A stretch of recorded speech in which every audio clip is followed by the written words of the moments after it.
Now, as gunshots echo across the wind-swept, snow-covered reaches of the wild Northwest, Quaker puffed wheat and Quaker puffed rice, the breakfast cereal shot from guns, present the challenge of the Yukon. It's Yukon King, swiftest and strongest lead dog of the Northwest, blazing the trail for Sergeant Preston of the Northwest Mounted Police in his relentless pursuit of lawbreakers. On King! On, you Huskies! Gold discovered in the Yukon. A stampede to the Klondike in the wild race for riches. Back to the days of the gold rush, with Quaker puffed wheat and Quaker puffed rice, bringing you the adventures of Sergeant Preston and his wonder dog, Yukon King, as they meet the challenge of the Yukon.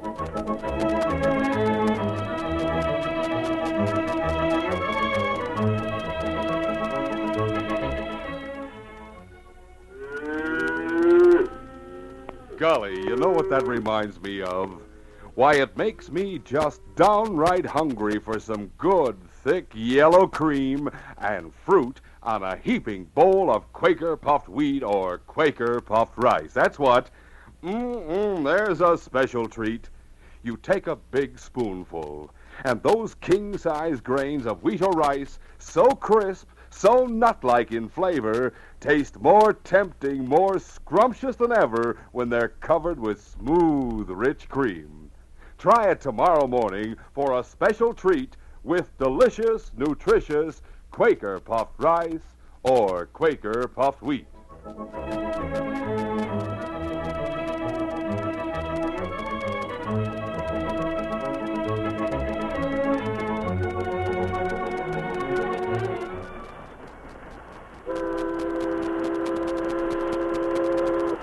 As the Yukon Queen, one of the larger packets that carried passengers and cargo between the Yukon and the States, moved along the mighty Yukon River on its way from Selkirk to Dawson City, Sergeant Preston arose from the bunk in his cabin after a refreshing nap.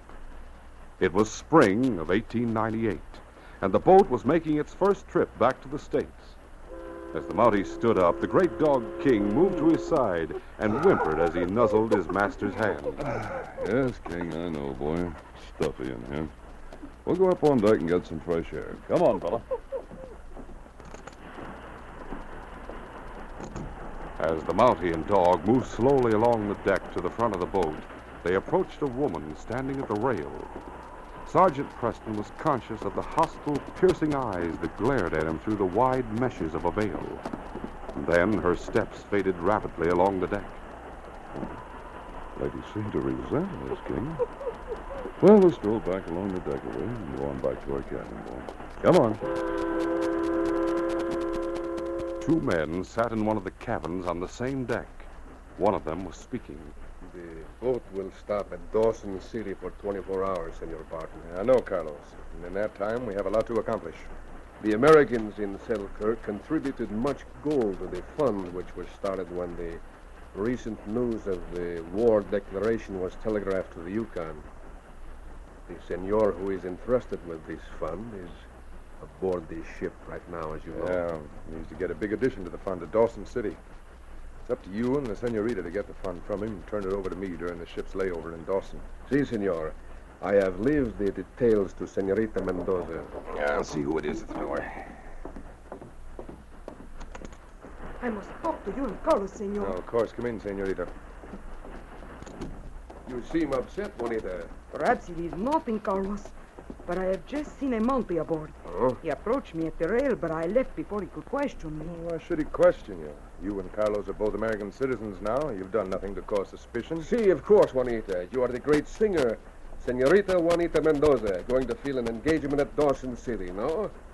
Because you have sung in Whitehorse and Selkirk, he may have recognized you. Sure, that must be it. Carlos is your manager, so you're both in the clear.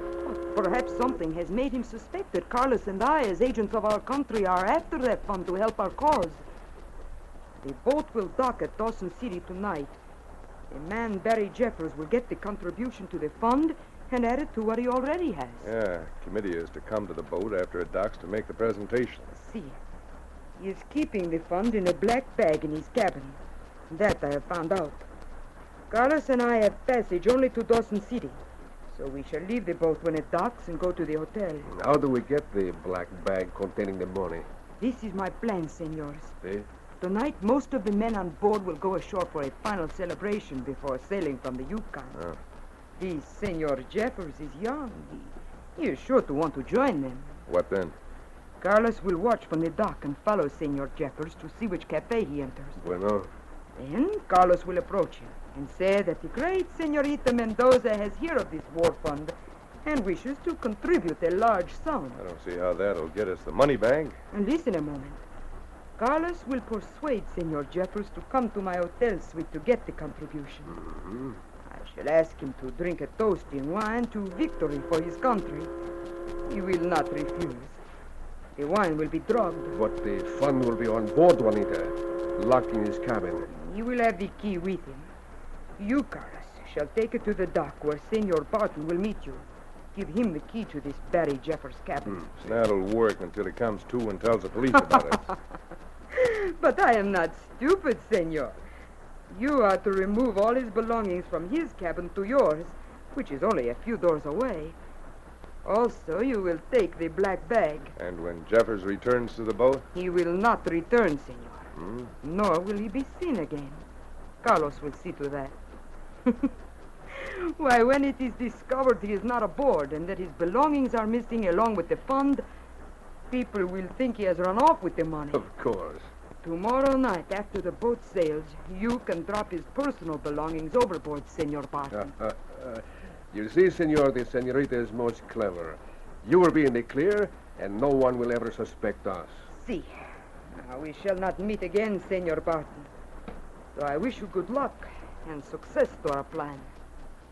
It was about 8 o'clock that night when the Yukon Queen eased alongside the dock at Dawson City. Sergeant Preston, with King at his side, stood at the rail watching as the boat was made secure. He turned as someone spoke at his side. Hi, Sergeant. Oh, Barry Jeffers. Haven't seen you since you came aboard at Selkirk.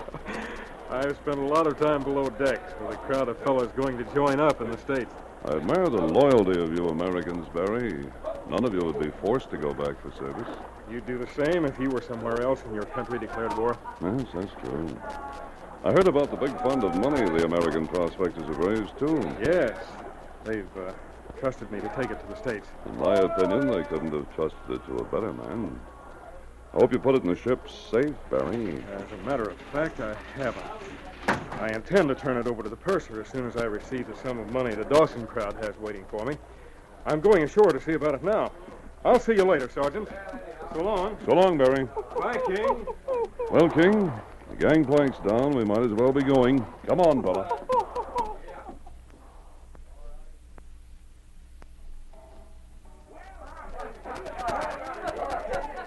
About an hour later, Barry Jeffers was in the Nugget Cafe when Carlos approached and spoke to him. Senor Jeffers, Oh, yes, I'm Barry Jeffers. I have come with a very important message. If I may speak to you alone, perhaps? Why, sure. Let's go back there where we can talk.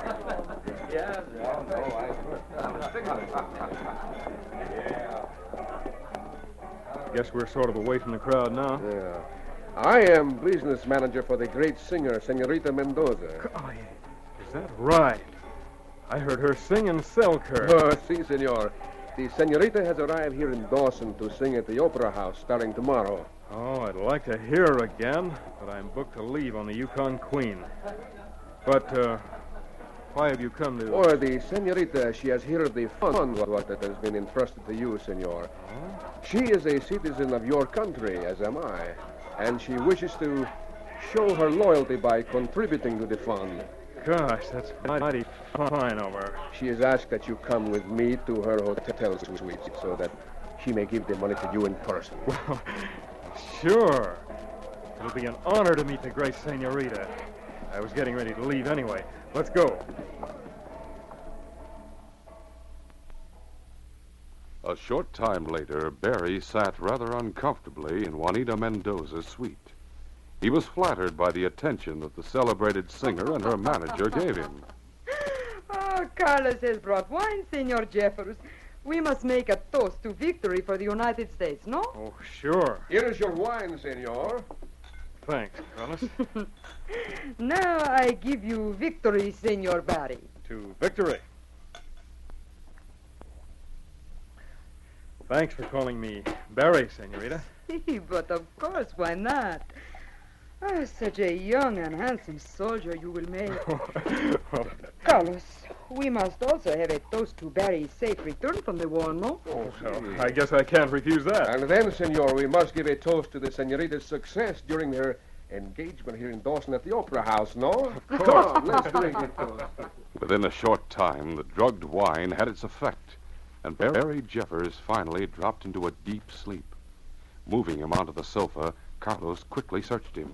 Let's see, where is the... So I have found the key to his cabin on the boat, Juanita. See, that is fine, Carlos. I will sleep for hours. Hurry, go give the key to Senor Barton, then come back here. I have already made plans for Senor Jeffers' disposal. What sort of plans, Juanita? One of our countrymen, Pedro, has a fishing boat on the river not far from here. I sent the word for him to bring a wagon to the back door of the hotel within the hour. Oh? You will help him get the young senor to the fishing boat. Si. Pedro will move the boat out into the river. Then together you can push Senor Jeffers into the water. Oh, you plan everything very well, Juanita. I will go meet Barton right now and give him this key.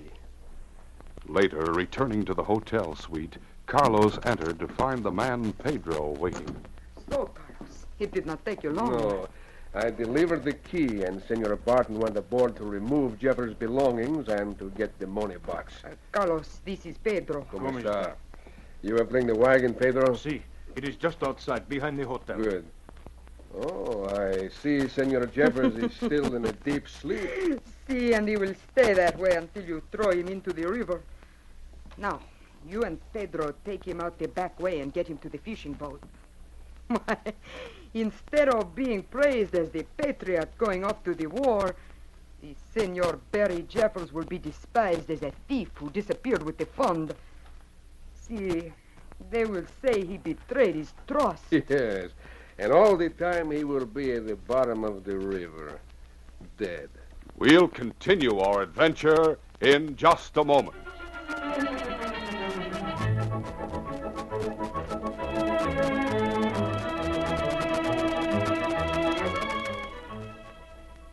Say, tomorrow morning you'll go for this family breakfast treat. Crisp, tender, swell-tasting Quaker puffed rice or Quaker puffed wheat. The ready-to-serve cereal shot from guns. Hey, hold on there, man. What's going on here? Hey, who are you? Hey, what's all the shooting about? Oh, me? Yeah, name's Lou. Lumberjack Lou. Oh? Why, everybody from Whitehorse to Dawson knows me. Been knocking around logging camps in these parts for years. I see. What brings you here? Just figured to look around, get me some supplies, and head back to camp. Then I heard all this ruckus. Well, Lou, that shooting you heard now was just me explaining about the keenest tasting breakfast ever. Oh? Namely, rice or wheat shot from guns. Huh? You see, we load huge guns with choice, sun-ripened premium grains of rice or wheat. Then these guns are exploded. Out come big, giant grains 8 times normal size. They're magnified, crispified, shot through and through with bang-up nut-like flavor, too. That's why Quaker puffed rice and Quaker puffed wheat are so good to eat. Well, doggone. And for breakfast, lunch, or supper, all you do is pour out a bowl full right from the package. No cooking. Just add milk or cream and top with your favorite fruit. That's for me. And what's more, Quaker puffed rice and Quaker puffed wheat are nourishing. They furnish added health values of restored natural grain amounts of vitamin B1, niacin, and iron. Hey, look, man. Where do I get me a couple of packages of this here rice and wheat shot from guns? At the nearest grocery store. And fellas and girls, here's a tip for you, too. Tell Mom delicious Quaker puffed rice and Quaker puffed wheat is never sold in bags or bulk. To get the original, crisp, fresh rice or wheat shot from guns, always buy the big red and blue package with the smiling Quaker man on the front.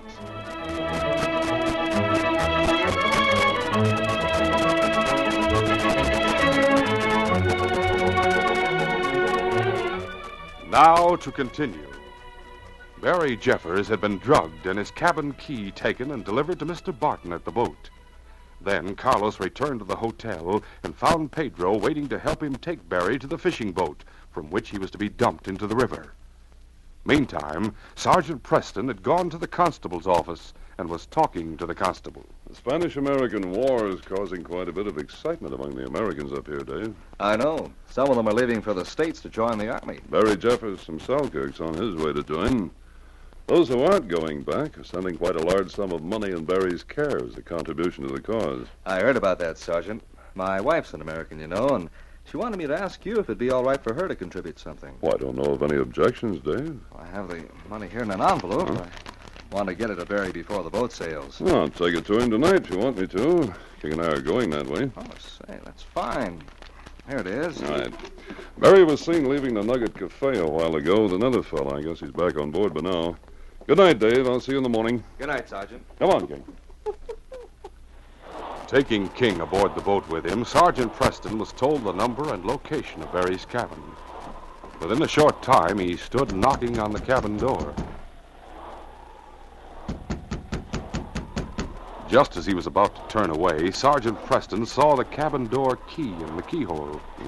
That's strange, King. The key's on the outside of the lock. Thinking that perhaps Barry had unlocked the door and had gone inside, forgetting to take the key with him, Preston opened the door and entered the cabin. On, King. Well, the lamp's lighted, fella, but... Uh-oh. Belongings are gone from the cabin.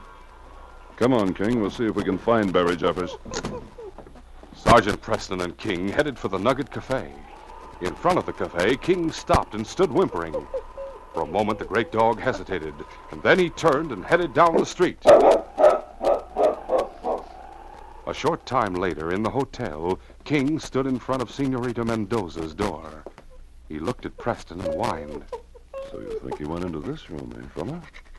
Well, you've never failed me yet. We'll see if he's there now.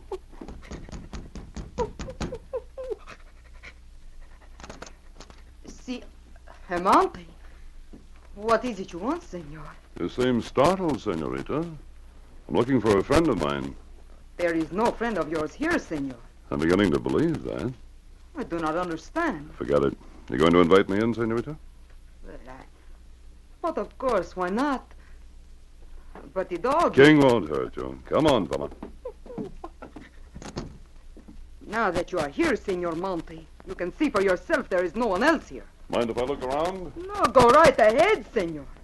But remember, I consider this an intrusion. Yes, I'll remember. Sergeant Preston quickly looked through the suite. Then, returning to the living room, he saw Senorita Mendoza looking at him with an amused smile as she sat holding a wine glass in her hand. Now that you have discovered I am not hiding any of your friends, senor, perhaps you will join me in having a glass of wine, no? No, thank you. For a moment, Preston stood watching King. The intelligent dog was near the sofa, and the way he acted told the Mountie that Barry had been there. Preston spoke sharply to the senorita. What do you know about Barry Jeffers? Barry Jeffers? Who is this Barry Jeffers, senor? Sorry. Guess I was mistaken. I accept your apology, Sergeant. I won't take up any more of your time. But there is no need to hurry away. I am beginning to enjoy your company, senor. Thanks. If you sing at the Opera House, I'll get there to hear you. You say if, senor. But you should say when. I start my engagement there tomorrow. As I said before, I'll see you again. Right now, I have to leave. Good night, Senorita. Buenas noches, senor. Come along, King. I'll find him, fella. Find her.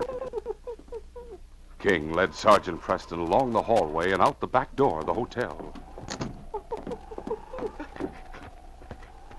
Oh, faint marks of wagon wheels. Come on, King. We'll get my horse and stop by for the constable. Let's hurry, fella. A short time later, Sergeant Preston and the constable, followed by King, rode their horses along the trail left by the wagon. Meantime, Carlos and Pedro had driven the wagon carrying the unconscious form of Barry Jeffers along the river trail for about 2 miles until they came to the small dock where Pedro's fishing boat was tied up. The two men carried Barry to the small fishing boat and stretched him out on the deck. Then Pedro started the motor after casting off the lines that held the boat. Now we will go out into the river a little way, Carlos.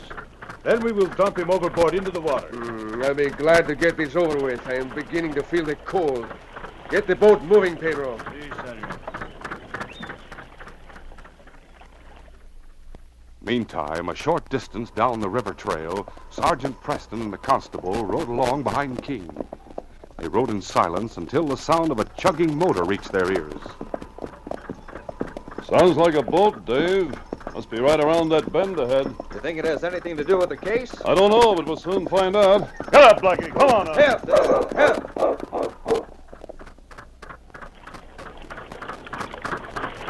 On Pedro's old fishing boat, Carlos stood impatiently, waiting for them to reach a deeper place in the river. Can this old tub move any faster, Pedro? It is moving fast enough, Carlos. Do not be impatient. Wait, Pedro. The senor is coming too. We must get this over before we find out what we are doing. This is far enough from the shore. I shall stop the motor now. Oh, my head. I'm so dizzy. Let us dump him over the side now. Gee, let's go. It will be a pleasure, Pedro. The two Mounties arrived at the old dock just as the chugging of the boat stopped. They could see it about 200 feet from the shore. Oh, Blackie. Oh, fellow. Easy. There's the wagon. The boat stopped out there. Help! Help! That's Barry. Can't do much to help him. They have that motor-driven boat. He is gaining his strength. Maybe I can trick them. Senores! Senores, wait! The senorita, she sent me to you. Hey, who are you? Why have you come to find us? The plans, they are changed, senor. This note I am to give to you. Do not do what you plan until you read it. Come into the dock, senores. Quiet, boy. We better keep in the shadow so they can't see us. Yes. You think they'll come in? I don't know. They're talking it over. We are coming into the dock, senor. Bueno. Good. Better have our guns ready. Yes. Senor, the boat, she will not start. There's the rowboat at the end of the dock. Come out here with the door, senor. Seguramente, senor. We will come right out. Let's get that rowboat, Dave. Come on, King. Grab an oar, Dave. Got it. Lie down. On the fishing boat, Carlos and Pedro watched intently as the rowboat put out toward them. Barry, still weak and dizzy, sat on the deck between them. Carlos, those two hombres in the rowboat, I do not like this. The hombre who has called to us is sure to be one of us, Pedro. He has mentioned the senorita and our plans. See, that is true, but I Wait, do... Pedro, look. I can see their outlines clearly. Caramba, Mounties! Help! Help! Somehow we have been tricked, Pedro. Quick, throw this one overboard. Then try the motor while I shoot at them. Grab him. Shove over the other side, away from them now!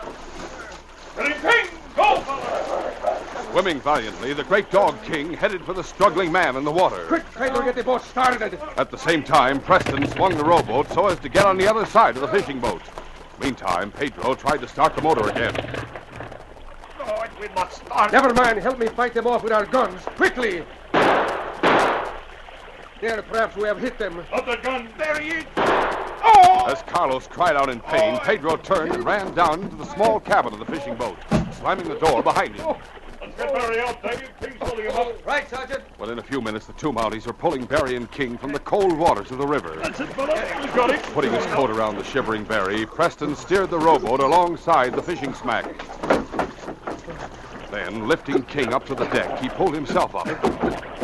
There's the one we wounded, fella. Please, senor, I am hurt bad. You'll live. Come up on deck, Dave. I can't.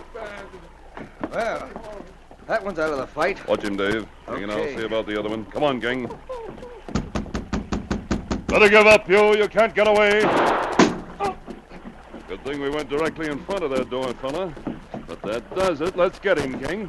With gun in hand, Sergeant Preston quickly kicked the small door open, and like a flash, King shrieked in. Oh, get him up! Help! Come, King. All right. Watch him, boy. All right, you. Come out on deck.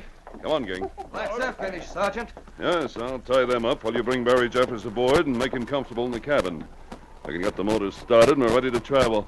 Let's get busy. Right. After getting Barry and the two crooks back to town, the Mounties got the whole story, implicating the senorita and the other agent, Barton. A surprise visit to Barton's cabin on the Yukon Queen caught him off guard, and the money bag was retrieved and put in the ship's safe. Later, in Barry's cabin, Preston was saying, Well, Barry, you had a narrow escape. That's right, Sergeant. I didn't expect to find foreign agents working here in the Yukon. They're all in jail, including the senorita. You didn't get back to put that fund in the ship's safe, as I suggested, Barry. No, I didn't. The committee met me on the dock, but they left the Dawson contribution uptown in their office. I went with them and got it, then stopped to say goodbye to a few friends and met Carlos. You know the rest. Fortunately, the contribution was in paper money in an envelope which I'd put in the inside pocket of my parka. I see.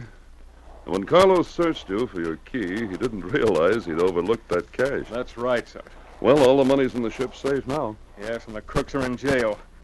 Are they held as spies? Why, no, Barry, they're in a neutral country. But we are holding them for robbery and attempted murder. When you signed up for this service, I'll bet you didn't expect to mix with the enemy so soon, did you? Gosh, no. I thought I'd meet them soon enough after I signed up with Colonel Teddy Roosevelt's Rough Riders. I'm sure glad you got wise that something was wrong. So am I. Strangely enough, it was a patriotic gesture on the part of the constable's American wife that started me on your trail. I'm as glad as you are, Barry, that this case is closed.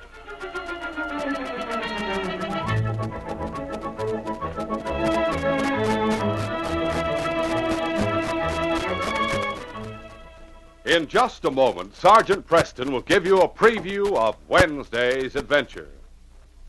Picture yourself up there in the Yukon with Sergeant Preston slugging it out with desperados with your bare fists. Ooh.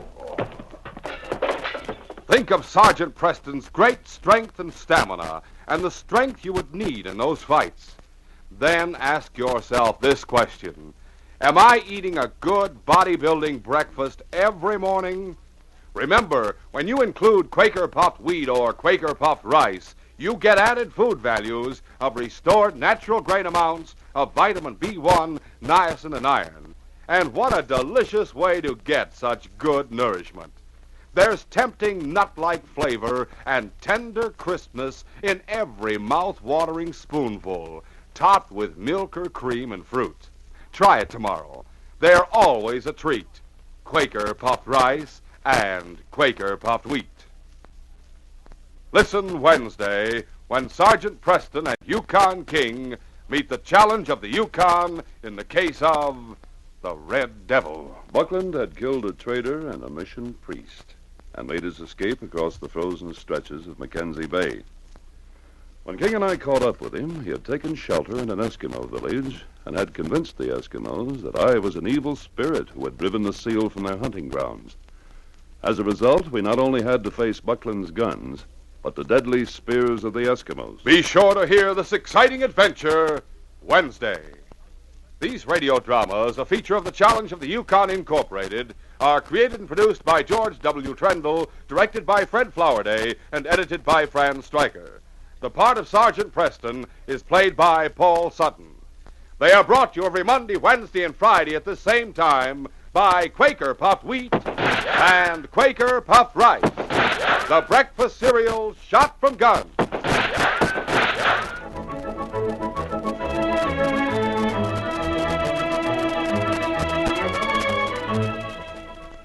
Your best bet for hot breakfast is Quaker Oats.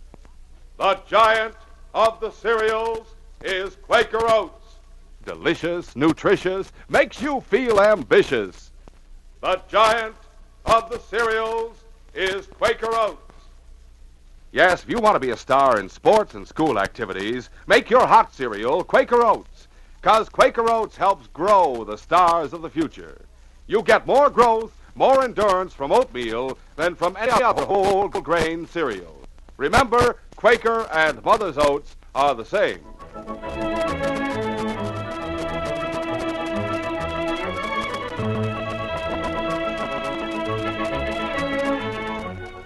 This is J. Michael wishing you goodbye, good luck, and good health from Quaker puffed wheat and Quaker puffed rice.